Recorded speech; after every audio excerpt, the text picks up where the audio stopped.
पावसाळा सुरू झाला की लोणावळा शहरानजीकच्या भुशी धरणात येऊन चिंब भिजणाऱ्यांची संख्या भली मोठी असते। मात्र यामुळे भुशी धरणाकडे जाणाऱ्या मार्गावर तसंच संपूर्ण शहरातल्या वाहतूक व्यवस्थेवर कमालीचा ताण पडतो। त्यामुळे खबरदारीचा उपाय म्हणून पावसाळ्यातल्या प्रत्येक वीकेंडला भुशी धरणाकडे जाणारी वाहतूक दुपारी 3 नंतर बंद करण्याचा निर्णय पोलीस प्रशासनाने घेतलाय।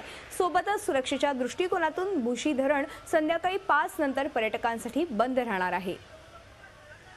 संध्याकाळी 3 नंतर तिथल्या त्या रोडकडे भुशी डॅमकडे जाणारा रोड आम्ही बंद केलेला आहे। 3 पर्यंतच ते जाऊ शकतात, 3 नंतर जाणार नाहीत। भुशी डॅमचे पर्यटक जे असतील डॅमचं पाण्यातून त्यांना 5 वाजता संध्याकाळी 5 वाजता आम्ही तिथनं खाली करण्यास सुरुवात करणार आहे। 5च्या नंतर हळूहळू डॅम खाली होण्यात येईल आणि 8 पर्यंत पूर्ण त्या ठिकाणी डॅममधून लोकांना आम्ही बाहेर काढणार आहोत। जो पर्यटक रस्त्यावर गाडी उभी करून त्या धबधब्याखाली किंवा इतर ठिकाणी जाईल तर त्यांच्यावरती रस्त्यावर गाडी उभी केली तर त्याच्यावर कारवाई करण्यात येईल। गाडी खेचून आम्ही त्यांच्यावरती ऍक्शन घेणार आहोत। झी 24 तास रहा एक पाऊल पुढे।